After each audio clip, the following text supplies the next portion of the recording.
आज बात करते हैं एक बहुत बड़े फिलोसोफर पर। एक इंट्रोडक्टरी सी गुफ्तगू करते हैं। उस फिलोसोफर का नाम है Heidegger. Heidegger Martin Heidegger. Martin Heidegger Martin Heidegger के बारे में आपको एक बात बताऊं। देखिए, मार्टिन हाइडिगर जो है ना, वेस्ट की आखिरी कोशिश का नाम है। यानी मार्टिन हाइडिगर जो है वो वेस्ट की आखिरी ट्राई का नाम है। उसके बाद वेस्ट ने अपने सारे जो ऑप्शंस थे वो एग्जॉस्ट कर दिए। उसके बाद वेस्ट ने कोई बड़ा फिलोसोफर पैदा नहीं किया। मार्टिन हाइडिगर को मरे हुए मेरे ख्याल 1970-75 में मरा था, तो अभी 2020-25 चल रहा है, 50 साल हो गए। इन 50 सालों में वेस्ट ने कोई बड़ा फलसफी पैदा नहीं किया। यानी कि मार्टिन हाइडिगर वेस्ट के आखिरी मैसेज का नाम है। यानी मार्टिन हाइडिगर वेस्ट की आखिरी कोशिश का नाम है मेटाफिजिक्स में। मेटाफिजिक्स तो वैसे भी नीचा के दौर में ही खत्म हो गई थी, लेकिन फिर भी हाइडिगर ने भी अपनी सी एक कोशिश करी मेटाफिजिक्स पर काम करने की। लेकिन उसके बाद यकीन से कहा जा सकता है कि वेस्ट से मेटाफिजिक्स खत्म हो गई। यानी देखिए, वेस्ट में जो फिलॉसफी हो रही है वो बेसिकली 3 ग्रुप्स में हो रही है ना। एक है अमेरिकन प्रैग्मेटिज्म, एक है ब्रिटिश एनालिटिकल फिलॉसफी जिसको लॉजिकल पॉजिटिविज्म भी कहते हैं, और एक है कॉन्टिनेंटल फिलॉसफी जो यूरोप की फिलॉसफी है। अगर हम अमेरिकन प्रैग्मेटिज्म की बात करें तो वो तो मेटाफिजिक्स पे बिलीव ही नहीं करते। अमेरिकन प्रैग्मेटिज्म कहते हैं कि भाई आप उन चीजों पर सोचिए जिन चीजों पर सोचने से इस दुनिया में कोई फायदा हो। यानी अमेरिकन जो है वो कैपिटलिस्ट है ना, वो तो रिटर्न चाहते हैं ना कि भाई इस क्वार्टर में क्या रिटर्न आया। अभी इतनी बड़ी बड़ी यूनिवर्सिटीज में इतने बड़े बड़े बजट्स जाते हैं फिलोसफी के डिपार्टमेंट के, तो वो उनको को रिटर्न चाहिए। तो वो कहते हैं आप ये नहीं सोचिए कि सच क्या है, आप ये सोचिए कि सही क्या है। यानी आपको मिसाल दूं, यानी वो कहते हैं कि आप बैठ के ये नहीं सोचिए कि माइंड और बॉडी ये 2 होते हैं कि सिर्फ बॉडी होती है। भाई ये सवाल है ना, फिलोसफी का एक सवाल है, बहुत अरसे से सवाल है ये, कि हम सिर्फ कॉर्पोरियल हैं या हम कॉर्पोरियल और इनकॉर्पोरियल हैं। यानी हम सिर्फ बॉडी हैं या बॉडी और माइंड भी हैं। हम 2 हैं कि हम 1 हैं। ये पुराना सवाल है फलसफे का। तो जो अमेरिकन प्रैग्मेटिस्ट हैं वो कहते हैं भाई ये ना सोचिए आप, नहीं इस सवाल पे टाइम ज़ाया ना करें, 2,500 साल हो गए, आप ये ना सोचिए। यानी जैसे प्लेटो ने कहा था कि ये अपीयरेंस है, इसके पीछे रियलिटी है, जो प्लेटो की मेटाफिजिक्स है। वो कहते नहीं भाई आप इस पे नहीं सोचिए, 2,500 साल हो गए, इसमें से कुछ नहीं निकला। आप प्रैग्मेटिस्ट हो जाइए, आप उन चीजों के बारे में सोचिए जिनमें से कुछ नतीजा निकलेगा। आपको ज्यादा फलसफे का शौक है, फिलोसफी का बहुत शौक है, आप सोचिए कि एबॉर्शन होना चाहिए कि नहीं होना चाहिए। भाई ये मसला है ना, ये बड़ा मसला है। आज वेस्ट का एक बहुत बड़ा मसला है कि एबॉर्शन होना चाहिए कि नहीं होना। ये एथिकल फिलोसफी है, ये इस पे सोचिए। आपको ज्यादा फलसफा करना है, आप सोचें डेमोक्रेसी होनी चाहिए कि नहीं होनी चाहिए। भाई ये पॉलिटिकल फिलोसफी है। तो इसको बोलते हैं अमेरिकन प्रैग्मेटिज्म। ये लोग मेटाफिजिक्स वगैरह नहीं करते। दूसरी फिलोसफी है इंग्लैंड की फिलोसफी, जिसको लॉजिकल पॉजिटिविज्म कहते हैं या ब्रिटिश एनालिटिकल फिलोसफी कहते हैं। इन्होंने फर्स्ट वर्ल्ड वॉर के बाद जब जर्मनी से अलग होना चाहा, कार्ल मार्क्स से अलग होना चाहा और इस लाइन ऑफ थिंकिंग से अलग होना चाहा, इन्होंने अपनी फिलोसफी अलग कर ली। लेकिन इनकी समझ में नहीं आया क्या करें, तो इन्होंने लॉजिक पकड़ ली। अब लॉजिक तो लिमिटेड है ना यार, मतलब लॉजिक में कितना इजाफा करेंगे आप। 2,500 साल पहले अरस्तु ने लॉजिक पे किताब लिखी थी, वही चलती रही। बाद में फिर आपने मैथमेटिकल लॉजिक इजाद कर ली, सिंबॉलिक लॉजिक इजाद कर ली, तो लॉजिक को कितना खींचेंगे आप। तो एनालिटिकल फिलोसफी खत्म हो गई। यानी जो ब्रिटिश एनालिटिकल फिलोसफी है ये खत्म हो गई। ये एल्फ्रेड वाइट नॉर्थहेड और एजे आयर और ये बर्ट्रन रसल और इन लोगों ने जितना खींच सकते थे मैथमेटिकल फिलोसफी। लॉजिकल पॉजिटिविज्म कहते हैं हम उन चीजों को हर वो प्रोपोजिशन ट्रू है जिसको आप लॉजिकली या मैथमेटिकली प्रूव कर सके या साइंटिफिकली प्रूव कर सके। तो इसमें भी मेटाफिजिक्स का कोई लेन देन नहीं है। बात समझ रहे हैं? मैंने आपसे कहा कि मेटाफिजिक्स खत्म हो गई, यूरोपियन फिलॉसफी में से। अमेरिका में प्रैग्मेटिज्म होती है, उसमें मेटाफिजिक्स नहीं है। इंग्लैंड में लॉजिकल पॉजिटिविज्म होती है। आप लॉजिक, हाँ लॉजिक देखिए, लॉजिक क्या है हमें नहीं पता। लॉजिक एपिस्टेमोलॉजिकल है, लॉजिक फिनोमेनोलॉजिकल है, लॉजिक मेटाफिजिकल है। लॉजिक क्या है हमें नहीं पता, लेकिन एक लॉजिक बहुत ही लिमिटेड हिस्सा है फिलॉसफी का। लॉजिक के जरिए फिलॉसफी की जाती है, आप सिर्फ लॉजिक पर फिलॉसफी नहीं कर सकते। तो ये अमेरिकन प्रैग्मेटिज्म में भी मेटाफिजिक्स नहीं है, ब्रिटिश एनालिटिकल फिलॉसफी में भी मेटाफिजिक्स नहीं है। कॉन्टिनेंटल फिलॉसफी जो यूरोप की फिलॉसफी है, जो फ्रांस, इटली, जर्मनी, डेनमार्क, जो डच फिलॉसफी है, ये जो इस फिलॉसफी में, इसमें मेटाफिजिक्स होती थी, हमेशा से होती थी। जर्मन आइडियलिज्म में, कियरकेगार्ड में, ये लोग थे जो मेटाफिजिक्स पर बातें करते थे, जो फ्रेंच थे। लेकिन इनमें आखिरी फलसफी था हाइडेगर। हाइडेगर के बाद कोई ऐसा फलसफी पैदा नहीं हुआ जिसने मेटाफिजिक्स के बारे में कोई नई बात की हो या मेटाफिजिक्स को एक नया रंग देने की कोशिश की हो। तो मेटाफिजिक्स, बड़े फलसफी पैदा हुए जैसे, अच्छा बड़ा फलसफी किसको कहते हैं? बड़ा फलसफी उसको कहते हैं जो टॉपिक चेंज कर दे, जो नई बात लेकर आ जाए मार्केट में। यानी तो इस तरह के बड़े फलसफी पैदा हुए, जैसे डेकार्ट, सॉरी, जैसे यानी हाइडेगर के बाद की बात कर रहा हूं, तो डरीडा है, जैसे फूको है। लेकिन इन लोगों ने कोई नई फिलॉसफी नहीं दी, और ये भी पोस्ट मॉडर्निस्ट थे, तो ये भी मेटाफिजिक्स पे बिलीव नहीं करते थे। तो बेसिकली डरीडा जो था ना, वो आखिरी, हाइडेगर जो था वो आखिरी जवाब था वेस्ट का मेटाफिजिक्स से रिलेटेड। हाइडेगर के बाद मेटाफिजिक्स खत्म हो गई।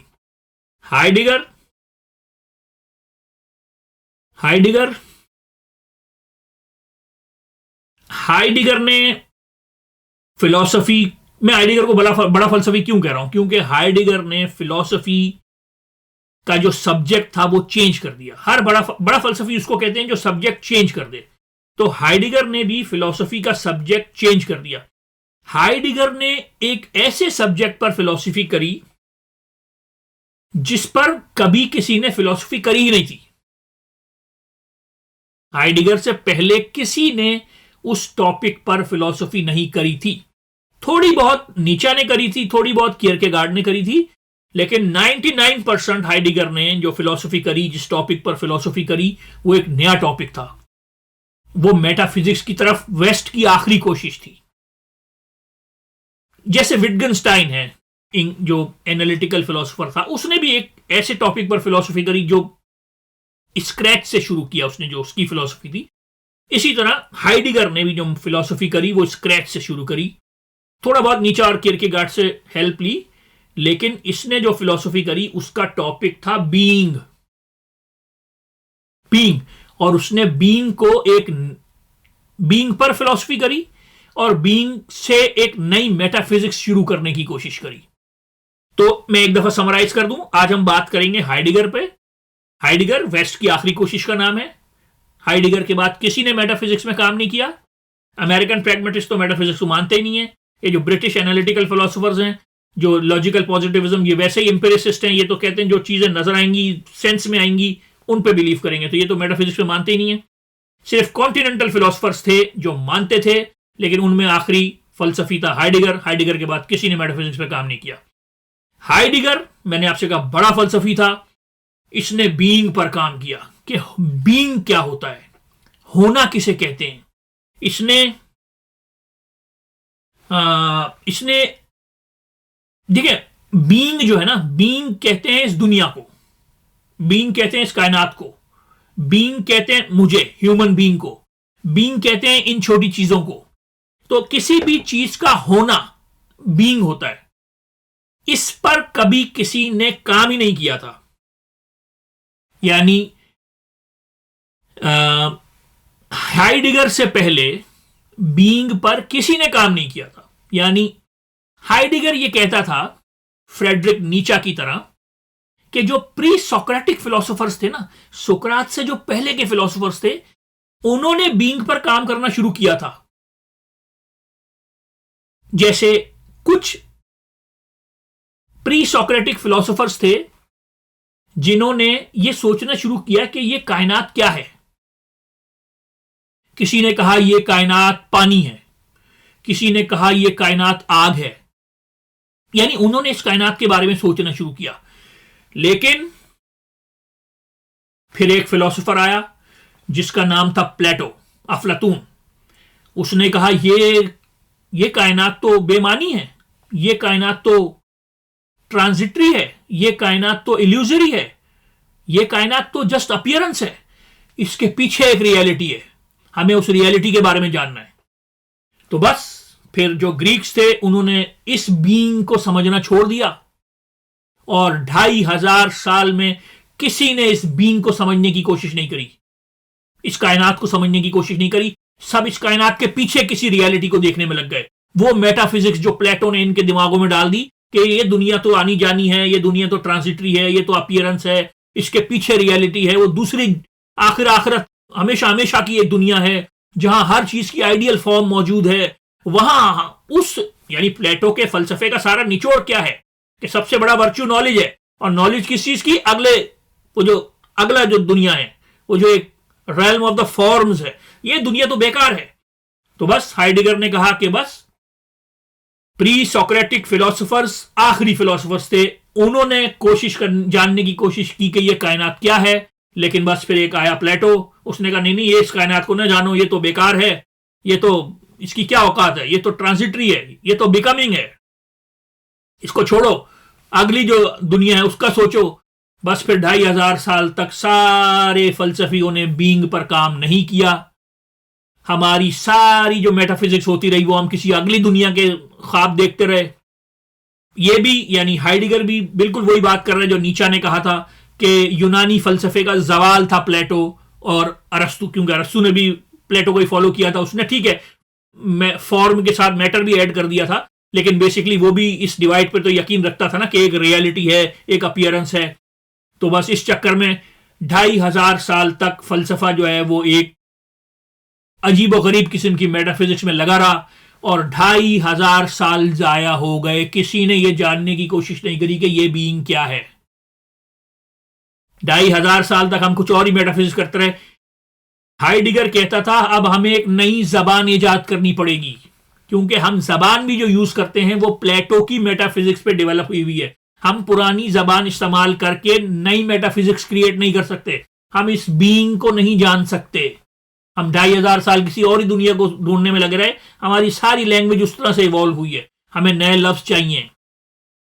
तो यह भी नीचा की तरह समझता था कि सिर्फ प्री सोक्रेटिक्स जो थे वो असल फिलोसफर थे, प्लेटो और अरस्तु ने आके फलसफा बर्बाद कर दिया और हमें किसी और जहान के चक्कर में लगा दिया। और प्री सोक्रेटिक फिलोसोफर्स में ये बहुत ज्यादा मुतासिर था एनेक्जेमेंडर से, ये बहुत ज्यादा मुतासिर था हेराक्लाइटस से, ये बहुत ज्यादा मुतासिर था पार्मेनिडीज से। ये समझता था कि उन लोगों ने बीइंग को जानने की कोशिश करी थी। ये समझता था कि अगर प्लेटो ने जिस रास्ते पर हमें लगाया ना, ये जो अपीयरेंस और रियलिटी की एक डिवाइड क्रिएट कर दी कि नहीं ये दुनिया तो अपीयरेंस है, इसके पीछे रियलिटी है, और हम 2500 साल तक इसी चक्कर में लगे रहे। हाइडेगर ये कहता था कि ऐसा ही होना चाहिए था, आप प्लेटो से शुरू करेंगे तो आप नीचा पर ही पहुंचेंगे। यानी प्लेटो जब आपको कहेगा ना कि एक और इसके पीछे रियलिटी है, आप वहां से फलसफा करना शुरू करें, 2500 साल बाद होना ही था कि एक नीचा पैदा हो, और नीचा आपको कहे कि गॉड इज डेड। यानी 2500 साल जाया हो गए, और 2500 साल के बाद एक नाइलिज्म में एंटर हो गए आप लोग कि यार ये क्या हुआ, हमें तो कुछ नहीं मिला, हमें भाई वो क्या है, खुदा मिला नहीं मिला, खुदी मिली नहीं मिली तो कुछ नहीं मिला। तो हाइडेगर ये समझता था ये नेचुरल है, आप प्लेटो से शुरू करोगे आप नीचा पर ही पहुंचोगे। तो ये समझता था कि 2500 साल जाया कर दिया हमने प्लेटो के पीछे लग के। ये नीचा का बहुत बड़ा आशिक था शुरू में, ये अपनी फिलोसॉफिकल करियर के शुरू में नीचा का बहुत बड़ा आशिक नहीं था, लेकिन एंड में जब इसने 50+ का हो गया ना, तो फिर इसने नीचा को पढ़ना शुरू किया। इसने 10 साल नीचा को पढ़ा। यह कहता था कि हमें नीचा को पढ़ना आता ही नहीं है। ये इसने एक जगह लिखा कि नीचा हैज डिस्ट्रॉयड मी, नीचा ने तबाह कर दिया मुझे। भाई मैं अपनी बात बताऊं, कोई शख्स, कोई इंसान, कोई थिंकर इंसान को इतना अच्छा नहीं समझा जितना नीचा समझा। आप उसको पढ़ें जरा तो पता चले भाई वो क्या चीज था। तो ये 3 प्री सोक्रेटिक फिलोसोफर्स को बहुत ज्यादा क्रेडिट देता था। एक एनेक्सिमेंडर है। एनेक्सिमेंडर का सिर्फ एक सेंटेंस पहुंचा है हम तक। एनेक्सिमेंडर एक ऐसा प्री सोक्रेटिक फिलोसोफर था जिसका सिर्फ एक पैराग्राफ पहुंचा है। उस पर इसने किताब लिख दी। पैराग्राफ भी नहीं है, एक लाइन है जिसमें उसने कहा है, एनेक्सिमेंडर ने कहा है, things come into being and pass away due to necessity. इस जुमले को उसने बहुत एक्सप्लोर किया क्योंकि एनेक्सिमेंडर पहला फलसफी था जिसने बीइंग की बात करी। फिर हेराक्लाइटस, ये हेराक्लाइटस को बहुत पसंद करता था। हेराक्लाइटस ने कहा एवरीथिंग इज अ फ्लक्स। तीसरा जो प्री सोक्रेटिक फिलोसोफर परमेनिडीज, जिसको ये बहुत पसंद करता था, उसने कहा ऑल रियलिटी इज वन। लेकिन मेरा ख्याल है हेराक्लाइटस और परमेनिडीज के बहुत सारे जुमले हम तक पहुंचे। एक मिनट दीजिएगा तो मैं देख लूं। ये वो डैनियल केल्स, जिसने डैनियल केल्स एक जर्मन राइटर था जिसने सारे प्री सोक्रेटिक फिलोसोफर के फ्रेगमेंट्स एक जगह जमा कर दिए थे। हाँ, एनेक्सिमेंडर और हेराक्लाइटस दोनों के, हेराक्लाइटस के तो बहुत सारे पहुंचे, 25 से ऊपर पहुंचे। परमेनिडीज के भी बहुत सारे जुमले पहुंचे। परमेनिडीज के ज्यादा इसलिए पहुंचे क्योंकि परमेनिडीज प्लेटो के डायलॉग में भी डिस्कस हुआ है ना, तो वहां से भी कुछ जुमले आए हैं।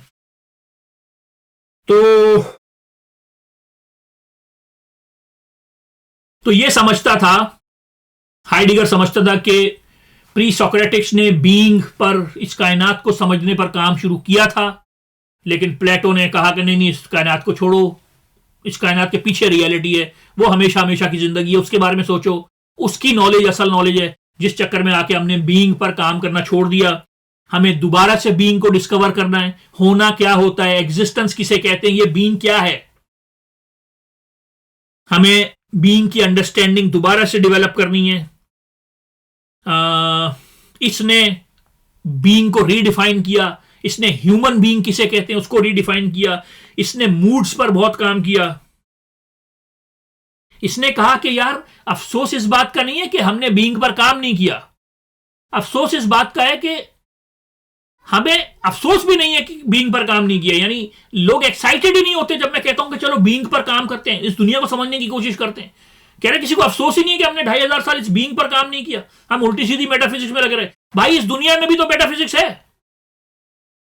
यार क्या बात कर दी मैंने भाई इस दुनिया में भी तो मेटाफिजिक्स है। आप सिर्फ इस दुनिया के पीछे ही कोई मेटाफिजिक्स क्यों कर रहे हो? आपके ख्याल से ये दुनिया सिर्फ ये ऑब्जेक्ट है, ये पॉइंटलेस ऑब्जेक्ट है, ये चीजें सब सिर्फ पॉइंटलेस ऑब्जेक्ट्स है? नहीं, ये बीइंग बड़ी मीनिंगफुल है। इसके मीनिंग्स आपको आइडेंटिफाई करने हैं। तो इसने क्या किया, ये पहला यूरोपियन फिलोसोफर था जिसने फिलोसफी में डीकंस्ट्रक्शन का कॉन्सेप्ट अडॉप्ट करवाया कि हमें अपनी पुरानी सारी फिलोसफी को डीकंस्ट्रक्ट करना पड़ेगा। इन सब ने बीइंग पर काम नहीं किया। हमारी सारी जबान जो इस्तेमाल हो रही है वो प्लेटो के मेटाफिजिक्स पे दी गई जबान है, जिस जबान को यूज करके हम बीइंग पर काम नहीं कर सकते। हमारी जबान प्लेटो की दी हुई है जो दूसरे ही मेटाफिजिक्स पे चल रही है। हमें अगर बीइंग को समझना है नए लफ्ज इजाद करना पड़ेंगे। तो इसने सारी जिंदगी बीइंग पर काम किया। 60 साल तक इसने बीइंग पर काम किया। 60 साल तक की होना किसे कहते हैं, एग्जिस्टेंस किसे कहते हैं, बीइंगनेस, इजनेस, ये जो चीजें हैं इसका क्या मतलब है, ये कायनात का और हमारा क्या रिलेशनशिप है। इसने 60 साल तक इस पर काम किया। और जाहिर सी बात है ये हमें नहीं समझा सका कि बीइंग किसे कहते हैं, बीइंग की एसेंस क्या है, कोई भी नहीं समझा सकता। बीइंग डिफाइन ही नहीं किया जा सकता। लेकिन फिर भी इसने जो इनसाइट्स दी वो अजीम इनसाइट्स हैं। अभी मैं आपसे डिस्कस करूंगा, आप भी हिल के रह जाएंगे कि इसने जो नया आइडिया दिया बीइंग का, ह्यूमन बीइंग किसे कहते हैं, ये वर्ल्ड क्या है, और इसने मूड्स पर बहुत, एंजाइटी पर और इन चीजों पर बहुत काम किया। तो अभी हम उस पर डिस्कस करेंगे। अच्छा, इसने रेने डेकार्ट जो 16वीं सदी का एक फ्रेंच फिलोसोफर था जिसने सब्जेक्ट और ऑब्जेक्ट की बात करी थी, I think therefore I am, इसने उस पर भी बहुत क्रिटिसाइज किया। इसने कहा नहीं जी, इस दुनिया को ऐसे नहीं समझो कि आप सब्जेक्ट हैं और ये दुनिया ऑब्जेक्ट है, बिल्कुल नहीं। इसने कहा आप चीजों को ऑब्जेक्ट बना रहे हो, दुनिया को ऑब्जेक्ट बना रहे हो। आप कोई होशियार हो, आप बाहर से खड़े होकर दुनिया देख रहे हो, आप इस दुनिया में इनमैच्ड हो, आप पार्ट ऑफ द वर्ल्ड हो। आई थिंक, बोला नहीं, थिंक से पहले हो आप इस दुनिया में, थिंक तो बाद में आता है ना भाई। बच्चा जब पैदा होता है वही अपनी इन्वायरमेंट को समझना शुरू कर देता है कि क्या हो रहा है। अच्छा, एक इन्वायरमेंट में आ जाता है वो, ये हम इसका पार्ट है इस दुनिया का, हम दुनिया से अलग नहीं है। सब्जेक्ट, इसको सब्जेक्ट और ऑब्जेक्ट की डिवाइड से नफरत थी। इसने कहा 16वीं सदी से लेकर 19वीं सदी तक सबने यही इसी तरह काम किया कि जी मैं सब्जेक्ट हूं, ये दुनिया ऑब्जेक्ट है और हमको दो अलग चीजें हैं और हम दुनिया को ऑब्जर्व कर रहे हैं। इसने कहा ऐसा बिल्कुल नहीं भाई, हम पार्ट ऑफ द वर्ल्ड हैं। उसने कहा अगर आप सब्जेक्ट और ऑब्जेक्ट की डिवाइड करके रखोगे आप कायनात को नहीं समझ सकोगे, आप अपने आप को नहीं समझ सकोगे। इस सब्जेक्ट और ऑब्जेक्ट की डिवाइड से निकलो। इसने कहा हमारी सारी जो एपिस्टेमोलॉजी है वो सब्जेक्ट और ऑब्जेक्ट की डिवाइड पे चल रही है, वो गलत है। कह रहे भाई मुझ में और इस दुनिया में कोई फर्क नहीं है, हम एक हैं। वो जो अरस्तु ने कहा था ना man is a rational being, तो भाई उसने कहा वही वो सब्जेक्ट ऑब्जेक्ट रेस्ट तो अकलमंद, अकल तो बहुत बाद में आती है। You are a being before you are rational. तो इसने इस तरह की हर थ्योरी को रद्द किया जिसमें सब्जेक्ट और ऑब्जेक्ट की डिवाइड की जाती है। यह समझता था कि दुनिया और इंसान एक है। मैं खुश होता हूं, मेरे इर्द गिर्द दुनिया खुश होती है। मैं एंजाइटी में होता हूं, मेरे इर्द गिर्द दिल तो मेरा उदास है नासिर, शहर क्यों साए साए करता है। भाई ये दुनिया और मैं मिले हुए हैं, सब्जेक्ट ऑब्जेक्ट नहीं है, हम लोग एक हैं। अच्छा जी, तो ये समझता था कि हमने बीइंग पर काम नहीं किया, हमने इस दुनिया को समझने की कोशिश नहीं करी, हमने इस कायनात को समझने की कोशिश नहीं करी। इसने कहा कि ये जो कायनात है ना, ये अपने राज हम पर खोलती है अगर हम कोशिश करें इसको जानने की, लेकिन हमने कोशिश नहीं करी। अच्छा जी, बीइंग समझा दूंगा, इतनी देर से बीइंग बीइंग बोल रहा हूं। बीइंग, एक तो मैंने कहा ये कायनात, बड़ी बी वाला बीइंग ये कायनात, छोटी बी वाला बीइंग कोई भी चीज, जैसे ये गिलास है, ये छोटी बी वाला बीइंग है। इस दुनिया में जो बीइंग्स हैं, जैसे ये माइक है मेरा, ये कंप्यूटर है मेरा, ये गिलास है मेरा, ये छोटी बी वाला बीइंग है। और बड़ी बी वाला बीइंग क्या है? ये कायनात। ठीक है, बड़ी बी वाला बीइंग कायनात, छोटी बी वाला बीइंग ये कोई भी चीज हो गई। और तीसरा बीइंग ह्यूमन बीइंग, जिसको इसने कहा डाजाइन। डाजाइन इसने, क्योंकि मैंने आपसे कहा था ना, इसने कहा था हमें नए लफ्ज इजाद करना पड़ेंगे, क्योंकि अगर हम प्लेटो की ही मेटाफिजिक्स पे चलते रहे तो हम समझ नहीं सकेंगे बीइंग को। तो बीइंग जब मैं कहूं तो उससे तीन चीजें हो सकती हैं, या तो ये कायनात, या इस बीइंग के अंदर जो छोटी बीइंग्स हैं, या ह्यूमन बीइंग। ह्यूमन बीइंग के लिए लफ्ज इसने इस्तेमाल किया डाजाइन। डाजाइन मतलब human being in the world, मैं और ये दुनिया एक है। ठीक है, बीइंग का क्या मतलब है? ये कायनात। बीइंग का क्या मतलब है? छोटी बी वाली बीइंग, चीजें। और बीइंग का क्या मतलब है? Human being, being in the world, मैं और ये दुनिया इमर्स्ड हैं।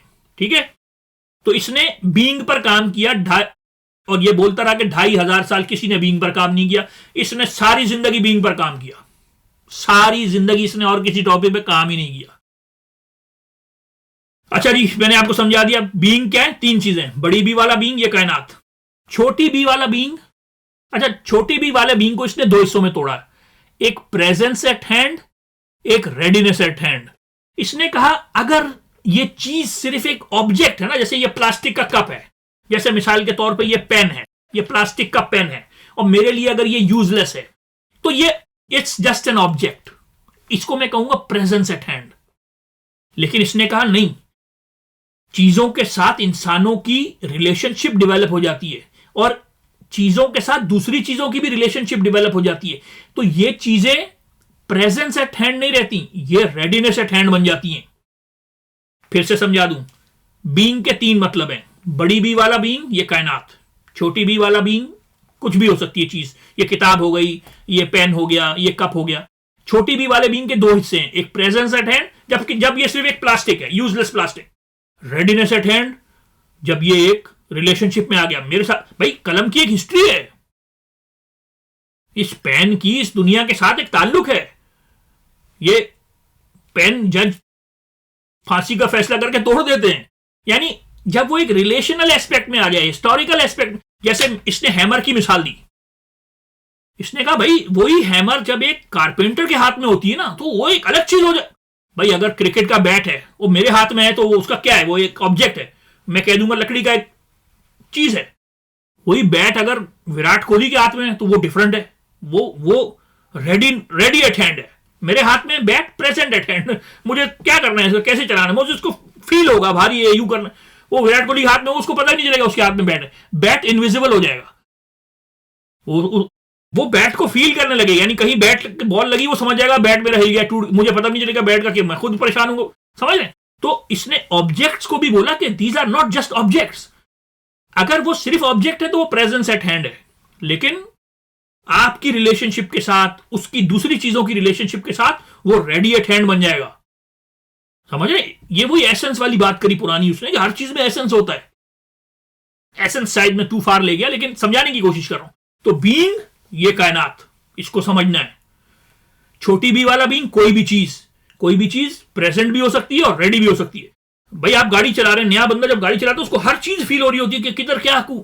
और जब मैं, अब जैसे मुझे 25-30 साल हो गए गाड़ी चलाते हुए, कभी कभी भूल जाता हूं गाड़ी चला रहा हूं, फिर याद करना पड़ता है, क्योंकि अब रेडीनेस एट हैंड, मेरी और गाड़ी की एक रिलेशनशिप हो गई है। कोई स्टार्ट करते गुण आवाज समझ में आ जाता है कि यार यहाँ पे कुछ आगे पीछे हुआ है, समझे।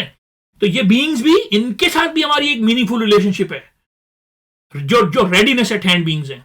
और तीसरा बीइंग फिर मैंने बताया डिजाइन, ह्यूमन बीइंग, हम और दुनिया एक है।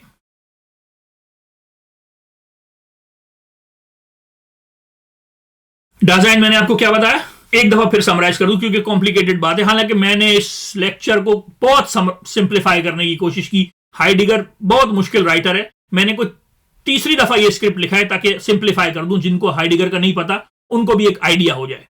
समराइज कर दूं, हाइडिगर आखिरी फलसफी था वेस्ट का जिसने मेटाफिजिक्स पर काम किया।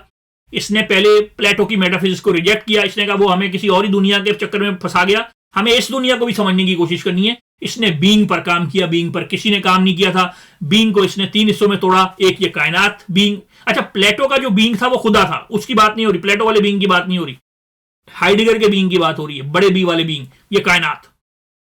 हाइडिगर से पहले किसी ने इस बीइंग पर नहीं सोचा। छोटी बी वाला बीइंग, कोई भी चीज, ये चीज रेडी एट हैंड भी हो सकती है, ये चीज प्रेजेंट एट हैंड भी हो सकती है। प्रेजेंट एट हैंड है इसका मतलब it's just an object, plastic का ऑब्जेक्ट। रेडीनेस एट हैंड है इसका मतलब मेरी और इसकी एक रिलेशनशिप है। और तीसरा बीइंग ह्यूमन बीइंग, जिसको इसने कहा कि नहीं, सब्जेक्ट ऑब्जेक्ट डिवाइड नहीं करो, I am part of this world, I am this world is inside me, I am inside this world, it's a complicated relationship between me and this world. अच्छा जी, फिर design, जो मैंने आपसे कहा ना कि मैं human being in this world, design के बारे में इसने कहा कि इसने ये कहा कि डिजाइन को हम समझा नहीं सकते, linguistically you can define design, लेकिन it's like coping with the world, dealing with the world, my psychic states and the reaction of this world. मैंने आपसे कहा ना एंजाइटी और ये डिफरेंट चीजें जो होती हैं, me and the world is same.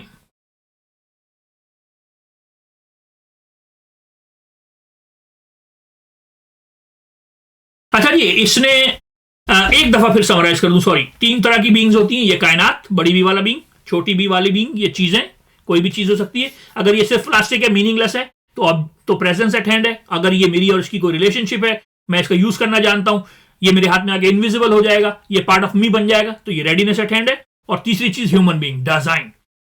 अच्छा, आपको अगर पता हो हेगल का जो फलसफा है, हेगल का फलसफा बिकमिंग का फलसफा है, ठीक है। हेगल ने कहा था कि इंसान, ये जो हेगल ने कहा था, यार एक बात याद आई है, थोड़ा सा ऑफ टॉपिक हो जाएगा, लेकिन हेगल का एक जुमला याद आ गया। हेगल ने कहा था कि I am writing the thoughts of God, यानी हेगल ने ये कहा था ना कि ये जो स्पिरिट है ना, जब ये अपने आप को 100% रियलाइज कर लेगी तो गॉड बन जाएगी। जब अपने आप को एक्चुअलाइज कर लेगी, जो उसकी गाइस्ट है, हेगल के जो फिनोमेनोलॉजी की बात कर रहा हूं, तो इंसान गॉड बन जाएगा। तो ये हाइडिगर बड़ा आशा इस पे, इसने कहा he confuse us with God. Heidegger ने कहा इंसान कभी भी गॉड नहीं बनेगा, इंसान बीइंग है और बीइंग ही रहेगा, और ये कायनात इस पर खुलती चली जाएगी, लेकिन ऐसा नहीं है कि ये खुदा बन जाएगा। इसने कहा कि हमारा बीइंग होना, हमारा डिजाइन होना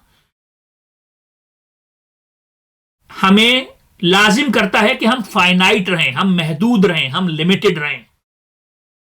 समझे, हम अनलिमिटेड कभी नहीं हो सकते, हम गॉड कभी नहीं हो सकते। हमारा बीइंग, हमारा डिजाइन यही है कि हम अपने फाइनाइट से एग्री करें, इस बात को रियल तस्लीम करें कि हम फाइनाइट हैं, समझे, अपने आप को खुदा बनाने की कोशिश ना करें।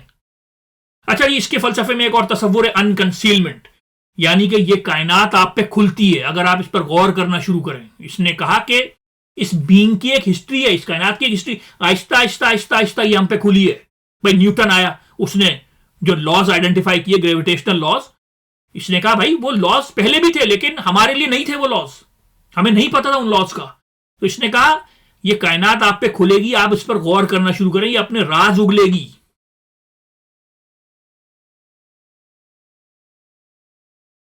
ये जो बीइंग है ये डायनामिक है, ये भी चेंज हो रही है, ये भी अनफोल्ड हो रही है, ये भी अपने राज आपको बता रही है। लेकिन इसने कहा इस कायनात के राज जानने के लिए मेहनत करने की जरूरत है, काम करने की जरूरत है, और सबसे बेस्ट तरीका इस कायनात के राज जानने का है शायरी, पोएट्री। पोएट्री से आप, क्योंकि you are part of this being, आप और ये दुनिया एक हैं, तो पोएट्री से आप इस दुनिया के राज जान सकते हैं।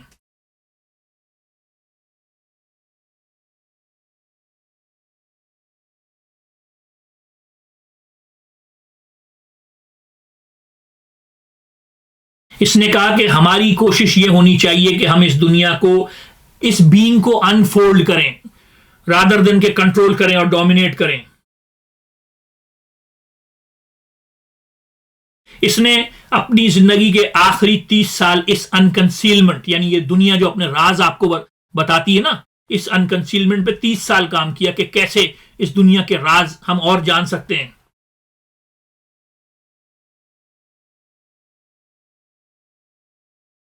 तो ये अनकंसीलमेंट, यानी वो क्या शेर अल्लामा इकबाल का कि ये दुनिया दावत दीदार है औलाद आदम को, कि हर मस्तूर को बख्शा गया है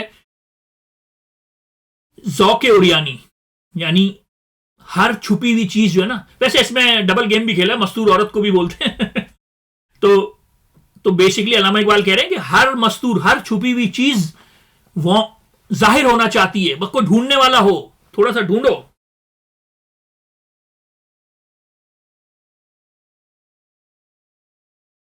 अच्छा जी, इसने क्या तरीका इस्तेमाल किया?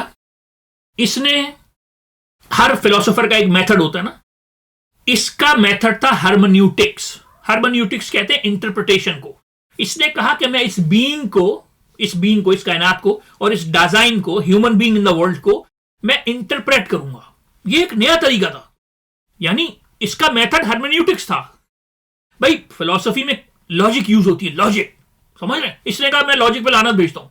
अच्छा, इसने शुरू में ना लॉजिक के खिलाफ बहुत कुछ लिख दिया, तो फिर सारी दुनिया के फलसफी के खिलाफ हो गए। भाई फलसफा खड़े लॉजिक पर है, आप लॉजिक से ही तो प्रूव करते हैं चीजों को। तो फिर इसको समझ में आया कि नहीं, इतना भी मुझे लॉजिक के खिलाफ नहीं बोलना चाहिए, तो फिर इसने लॉजिक के ऊपर एक किताब भी लिखी, लेकिन इसने कहा कि लॉजिक की फाउंडेशंस भी मेटाफिजिकल हैं। तो लेकिन इसने जो मेथड यूज किया इस बीइंग को समझने के लिए, डिजाइन को समझने के लिए, वो हर्मेन्यूटिक्स यूज किया, यानी इंटरप्रिटेशन। देखिए कहानी जो है ना, इसने हमें डिजाइन की कहानी सुनाई, हम human being in the world, हम और ये दुनिया एक है, इसकी कहानी सुनाई हमें। देखिए आपको एक उसूल बताऊं, जब कोई शख्स आपको बहुत अच्छी कहानी सुनाए ना, जैसे हेगल ने अपनी कहानी सुनाई, अगर हेगल की लॉजिक का आपको पता हो, वैसे तो अल्लाह ना करे पता हो, किसी को बदवा देनी हो तो उसको बोलो कि जा तू हेगल की लॉजिक पढ़ जाके, मतलब इतनी तो हेगल ने हमें कहानी सुनाई, ठीक है, कांट ने हमें कहानी सुनाई, स्पिनोजा ने हमें कहानी सुनाई। ये नहीं पूछा करो ये कहानी सच है कि नहीं है, समझ, कहानी अच्छी होनी चाहिए। तो इसने भी हमें कहानी सुनाई, इसने हमें डिजाइन की कहानी सुनाई, यानी human being in the world. इसका मेथड था हर्मेन्यूटिक्स, इसने लॉजिक यूज नहीं करी। इसने ये कहा कि हमारी और इस दुनिया की जो रिलेशनशिप है ना, वो डिफाइन नहीं की जा सकती, यानी डिजाइन जिस तरह से इस दुनिया में है और ये दुनिया जिस तरह से हम में है, हम दोनों एक हैं, इसको सिर्फ पोएट्री के जरिए, इस पर सिर्फ पोएट्री की जा सकती है।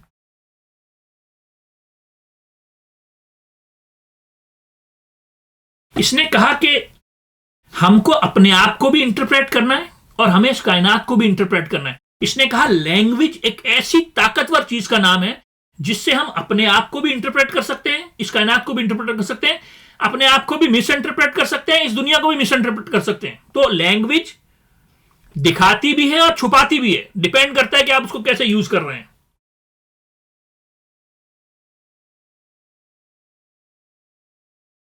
ये समझता था कि ये जो बीइंग की फिलॉसफी है ना, इस कायनात को जानने की फिलॉसफी है, इसके लिए लॉजिक नहीं यूज हो सकती, इसके लिए सिर्फ हार्मोन्यूटिक्स यूज हो सकती हैं।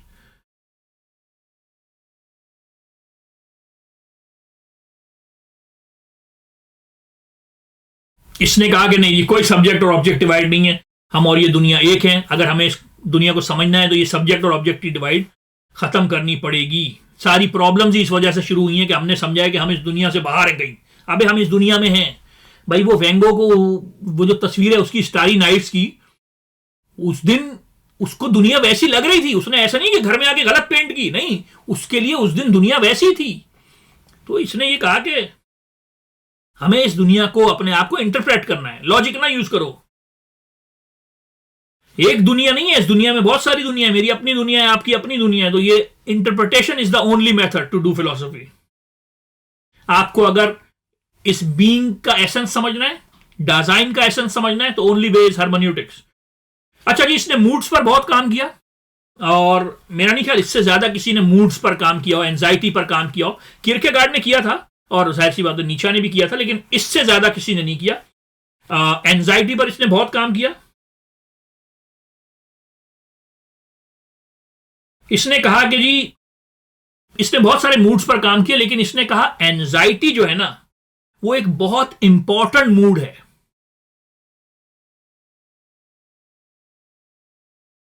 इसने कहा कि एंजाइटी जो है ना, जब हमें एंजाइटी होती है तो हमारे और दुनिया के दरमियान थोड़ा सा फासला पैदा होता है। यानी वैसे तो हम अपनी एवरीडेनेस में हमें हमें पता ही नहीं ना कि हम इस दुनिया में, हम कभी सोचते तो नहीं है कि हम इस दुनिया में है। नहीं, जब एंजाइटी होती है तो हमें हमें ये दुनिया और हमें एक फर्क पैदा होता है। फिर मैं सोचता हूं यार मैं कहां हूं, मैं क्या कर रहा हूं, अरे ये रास्ता वहां जा। फिर वो चीजें जिन पे हमने कभी गौर नहीं किया होता, उन चीजों पर हम गौर करना शुरू करते हैं। देखिए, इसने कहा फियर और एंजाइटी में फर्क है। फियर किसी चीज का होता है।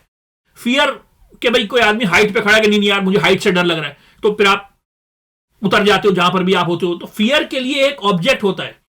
इसने कहा एंजाइटी के लिए कोई ऑब्जेक्ट नहीं होता। एंजाइटी इन जनरल होती है कि यार ये एक आपको बेगानापन सा फील होता है इस दुनिया से।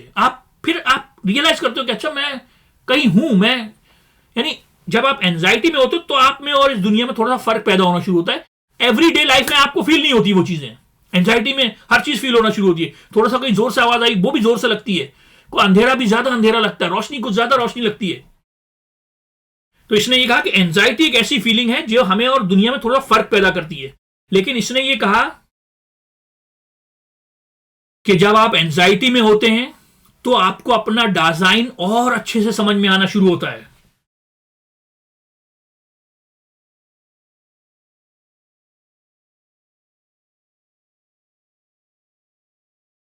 डिजाइन में आप, एंजाइटी में आपको अपना आप और अच्छा आना शुरू होता है।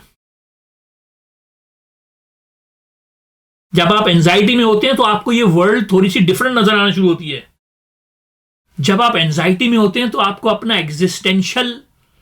एग्जिस्टेंशियल बीइंग समझ में आना शुरू होती है। ये एग्जिस्टेंशियलिस्ट भी था ना। और इसने कहा कि हमें जो जनरल एंजाइटी है ना, वो टुवर्ड्स डेथ होती है। इसने कहा भाई एंजाइटी आपके नॉर्मल मूड का नाम है। डिजाइन के नॉर्मल मूड का नाम एंजाइटी है, और you can't be cure out of it. इससे कोई इलाज नहीं है। यह आपका स्ट्रक्चर है, बुनियादी स्ट्रक्चर है। लेकिन इसने यह कहा कि एंजाइटी से, क्योंकि आप और दुनिया में थोड़ा सा फासला पैदा होना शुरू होता है, तो एंजाइटी एक तरीके की फ्रीडम देती है आपको।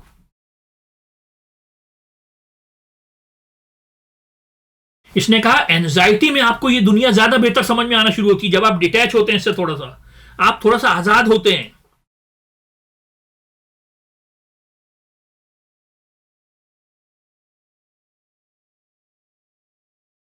और फिर इसने डेथ पर भी कहा कि ये डेथ बहुत इंपॉर्टेंट है। जब डिजाइन ये रियलाइज करता है कि हम फाइनाइट हैं, हम महदूद हैं, हम लिमिटेड हैं, तो हमें आजादी मिलती है। यानी डेथ इसके नजदीक एक बहुत इंपॉर्टेंट चीज का नाम है। डेथ एक बेहतरीन एक्सपीरियंस का नाम है। इसने कहा डेथ मुझे कंप्लीट करती है, मौत मुझे कंप्लीट करती है। इसने कहा कि no one else can die my death. मेरी मौत कोई और नहीं मर सकता। वैसे तो मेरी खांसी भी कोई और नहीं कर सकता, लेकिन चलो। लेकिन हो सकता है कोई आदमी दुनिया में ऐसा हो जिसने सारी जिंदगी कभी खांसी ना की हो, तो खैर वो मेरी मिसाल खराब हो जाएगी। लेकिन कहने का मतलब यह है, ये समझता था कि डेथ इंसान को कंप्लीट करती है। यानी अगर कभी एक ऐसा दौर आ गया कि डेथ खत्म हो गई इस दुनिया से, तो इसका फलसफा खराब हो जाएगा। ये समझता है डेथ बहुत इंपॉर्टेंट है, डेथ हमें कंप्लीट करती है। हमारा जो फिनिट्यूड है, जब हमें पता चलता है कि हम लिमिटेड हैं, जब हमें पता चलता है कि हमारा टाइम भी लिमिटेड है, तो हमें अपना डिजाइन बेहतर समझ में आना शुरू होता है कि हमारे इस दुनिया में क्या रोल है, हम क्या कर रहे हैं।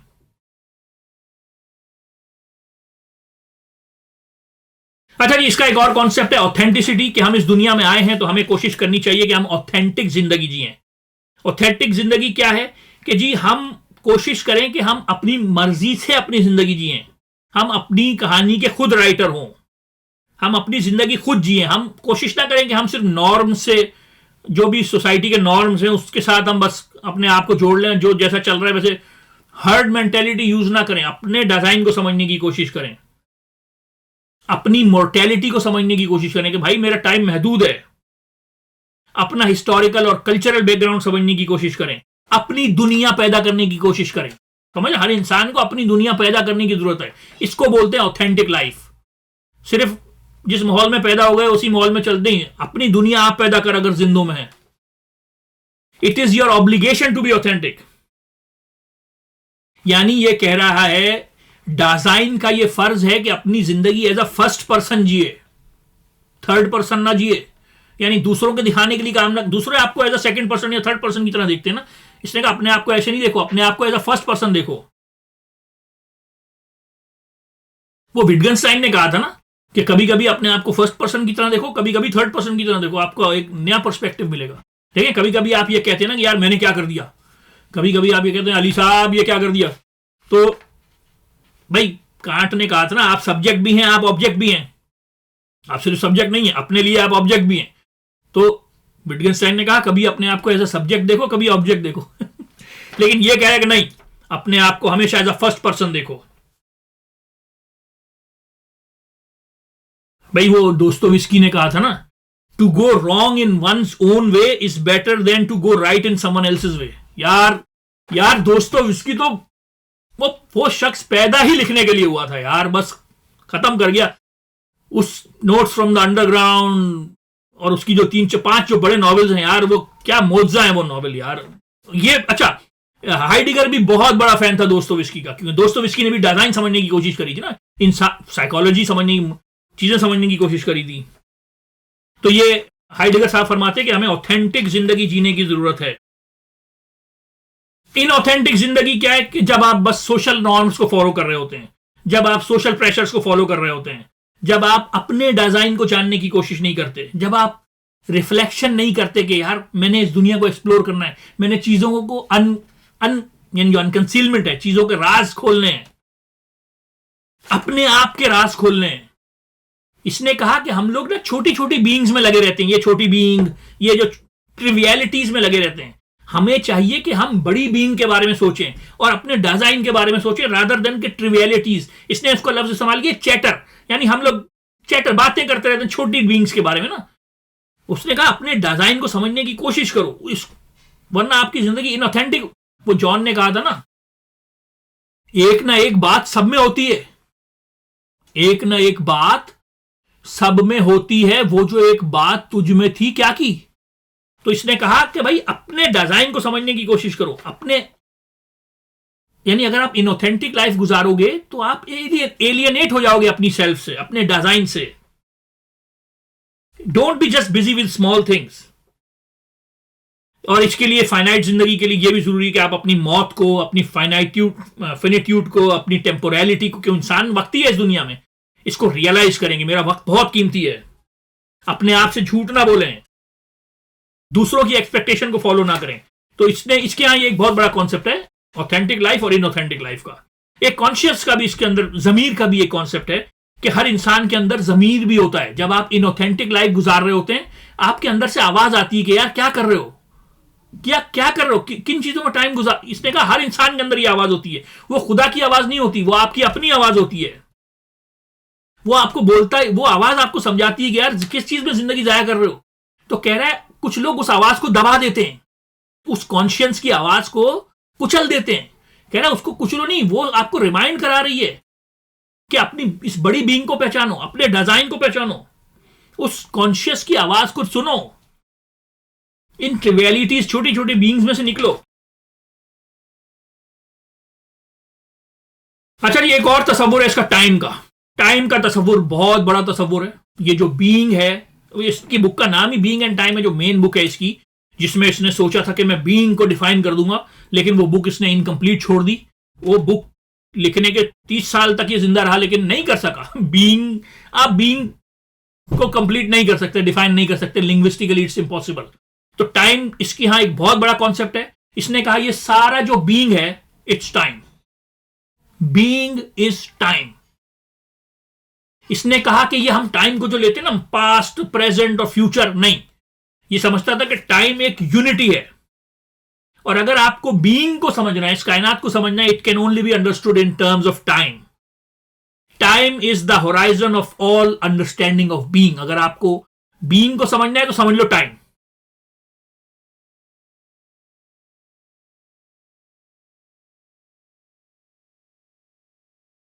और ये कहता था कि इंसानों को अपनी टेम्पोरलिटी से इंगेज करना चाहिए। हम इस दुनिया में वक्त बहुत थोड़े वक्त के लिए हैं। अपनी लिमिटेशंस को, अपने फिनिट्यूड को, अपनी टेम्पोरलिटी को समझें।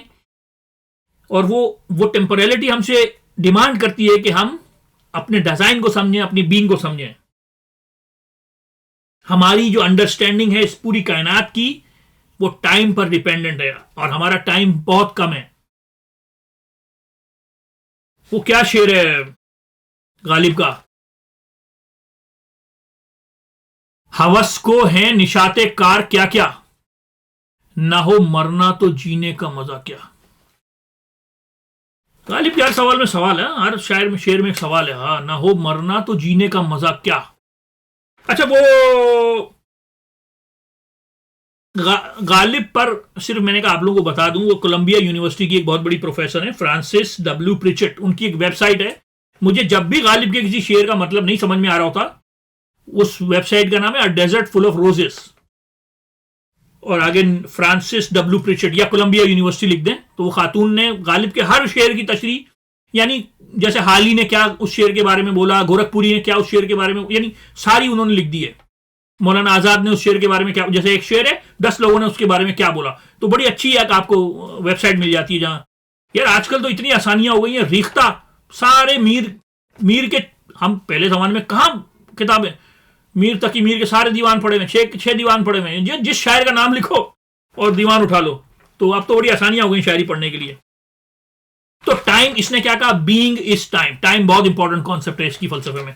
अच्छा, एक और बहुत इंपॉर्टेंट, कितना टाइम हो गया, हाँ बहुत टाइम है अभी। एक और बहुत इंपॉर्टेंट कॉन्सेप्ट है इसकी फिलॉसफी में, लैंग्वेज का। इसने कहा लैंग्वेज हमें चीजें बताती भी है, लैंग्वेज हमसे चीजें छुपाती भी है। लैंग्वेज एक जिंदा चीज का नाम है। लैंग्वेज भी इवॉल्व हो रही है। लैंग्वेज हमारी और इस कायनात के दरमियान जो रिलेशनशिप है, वो लैंग्वेज पर डिपेंड करती है। लैंग्वेज इन्फ्लुएंस करती है कि हम इस कायनात को कैसे समझते हैं। इसने ये कहा कि हमारी जो लैंग्वेज है, जो हम ट्रेडिशनली यूज कर रहे हैं, वो बहुत पुरानी हो गई है। हमें नए लफ्ज इजाद करना पड़ेंगे ताकि हम इस बीइंग को समझ सकें। और हमारी जो नए लफ्ज होने चाहिए वो पोएटिक होनी चाहिए, शायराना होने चाहिए, क्योंकि इस कायनात को, इस बीइंग को हम सिर्फ पोएट्री के जरिए समझ सकते हैं, लॉजिक के जरिए नहीं समझ सकते, मैथमेटिक्स के जरिए नहीं समझ सकते, और कोई तरीका नहीं है। हार्मोन्यूटिक्स है, उसके लिए लैंग्वेज है, लैंग्वेज के लिए पोएट्री है। हमें नए लफ्ज इजाद करना पड़ेंगे। हमारे लफ्ज सारे पुराने हो गए प्लेटो की वजह से। ये जो रियलिटी है, ये हमारी समझ में आती है लैंग्वेज के थ्रू। तो लैंग्वेज ही मीडियम है हमारे इस दुनिया को समझने के लिए। अगर हम सही लैंग्वेज यूज करें तो हम बहुत डीपर ट्रूथ्स आइडेंटिफाई कर सकते हैं, बहुत सारे राज जान सकते हैं, जो डीप राज है ना, अच्छी लैंग्वेज के जरिए से, जो अभी छुपे हुए हैं हमसे, जिनको अनकंसील करना हम पर लाजमी है।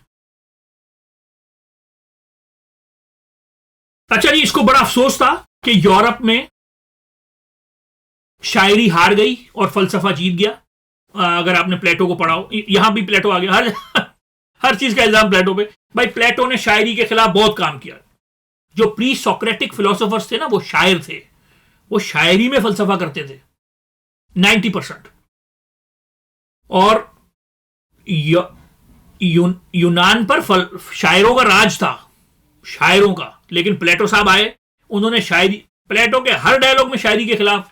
प्लेटो का कोई भी पेज, पूरा यहां प्लेटो का मेरे पास वो पड़ा होगा, उसका जो सारे डायलॉग्स हैं, हर पेज पर उसने शायरों के खिलाफ बोला है, हर पेज पर।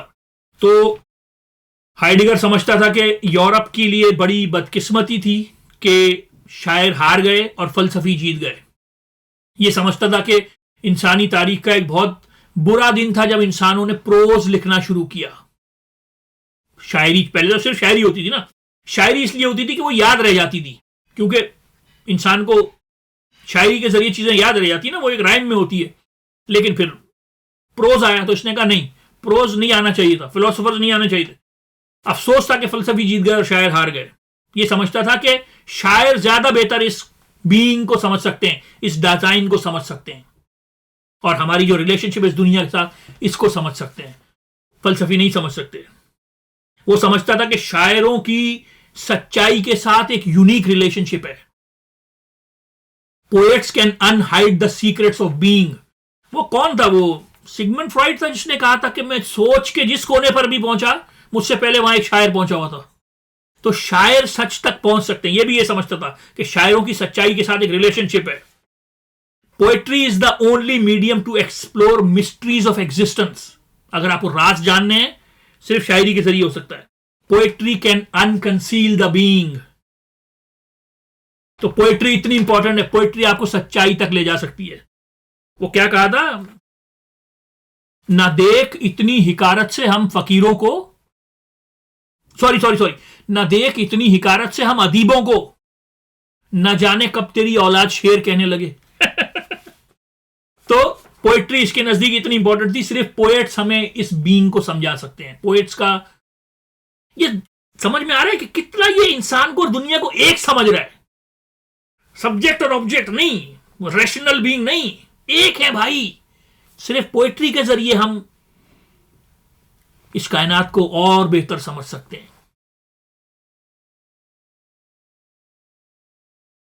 इसका एक इंटरव्यू बहुत मशहूर है, जो इसने अपने मरने से 2-3 साल पहले दिया था। और वो इंटरव्यू इसलिए लिया गया था कि लोग जानना चाहते थे कि इसने नाज़ी पार्टी क्यों ज्वाइन करी थी, हिटलर की पार्टी क्यों ज्वाइन करी थी। और इसने कभी माफी भी नहीं मांगी हिटलर की पार्टी ज्वाइन करने में। लोग 90% लोग ये कहते हैं, ज्यादातर लोग ये कहते हैं कि ये सिर्फ अपने करियर को एडवांस करना चाहता था। ये बहुत ही करियर ओरिएंटेड आदमी था। यूनिवर्सिटी में ऊपर जाने के लिए इसने कहा चलो नाज़ी पार्टी ज्वाइन कर लें। तो वो बहुत मशहूर इंटरव्यू है इसका, जहां इससे पूछा गया कि भाई आपने क्यों ज्वाइन करी थी नाज़ी, आपको पता है दुनिया में क्या कर रहे हैं और आपने हाय हेल हिटलर वाला काम शुरू कर दिया, तो आप तो फलसफी हो, आपका ये काम ही नहीं था। उस सिलसिले में इसका ये इंटरव्यू बहुत मशहूर है। उस इंटरव्यू में इसने एक जुमला कहा था, वो इंटरव्यू इसने कहा था मेरे मरने के बाद शाया हो। उसमें इसने रीजन बताई है कि मैंने क्यों ज्वाइन किया नाज़ी पार्टी को। इसने कहा कि भाई और कोई ऑप्शन ही नहीं था। तो उस इंटरव्यू में इसका एक जुमला बहुत मशहूर है। उसने कहा था only a god can save अस। ये समझता था कि हम बीइंग से बहुत दूर जा चुके हैं। अपनी जो बीइंग है ना, ये जो बीइंग है, इससे और अपने डिजाइन से बहुत दूर जा चुके हैं। हम टेक्नोलॉजी में लग चुके हैं। हम हर चीज को एज अ ऑब्जेक्ट देखते हैं, हर चीज को एज अ रिसोर्स देखते हैं, यानी ह्यूमन रिसोर्सेज। उसने कहा यार इंसान भी अब रिसोर्स हो गई। और ये टेक्नोलॉजी के भी खिलाफ था कि टेक्नोलॉजी हमें अपनी बीइंग से दूर लेके जा रही है। तो इसका ये जुमला बहुत मशहूर है कि only a god can save us. इसने कहा था only through thinking and poetry we can prepare for the appearance of God. सिर्फ शायरी से और रिफ्लेक्शन से, सोचने से हम खुदा के जाहिर होने की रेडीनेस कर सकते, तैयारी कर सकते हैं। Be prepared for appearance of God. ये सारी जिंदगी बीइंग पर काम करता रहा, एग्जिस्टेंस पर काम करता रहा। होना क्या होता है, क्या चीज होती है, क्या चीज नहीं होती है। जैसे -1 है, अब -1 होता है कि नहीं होता है, या सिर्फ हमारे दिमाग में होता है। यानी जैसे एक कुत्ता है, कुत्ता तो है, कुत्ते का भागना होता है कि नहीं होता है। तो बहुत डिटेल में एक आदमी 60 साल तक सोचता रहा होने पर, बीइंगनेस पर, इजनेस पर, तो कितना सोच लेगा। तो ये एक ही लाइन पर सोचता रहा 60 साल तक। एक ऐसी लाइन जिस पर किसी ने नहीं सोचा था इससे पहले, और इसको अफसोस था कि किसी ने नहीं सोचा, और हमारी जो मेटाफिजिक्स थी प्लेटो की वजह से वो किसी और चक्कर में लगी रही। इसने मेटाफिजिक्स को एक नया रंग देने की कोशिश करी। इसने कहा भाई इस दुनिया में भी तो मेटाफिजिक्स है। आप क्या समझ रहे हो ये दुनिया आप पे खुल गई है? ये दुनिया सिर्फ ऑब्जेक्ट है, ये दुनिया सिर्फ मैटर है? ऐसा नहीं है। ये दुनिया बहुत मीनिंगफुल है। इस दुनिया की एक एक चीज मीनिंगफुल है। ये चीजें आप पर खुलेंगी, आप इस पर काम करें, आप अपने डिजाइन पर काम करें। आप और ये दुनिया एक है। दुनिया को मास्टर बन के ना देखें। आप मास्टर दुनिया को कंट्रोल करने की कोशिश ना करें। आप और ये दुनिया एक है। आप कभी खुदा नहीं बनेंगे।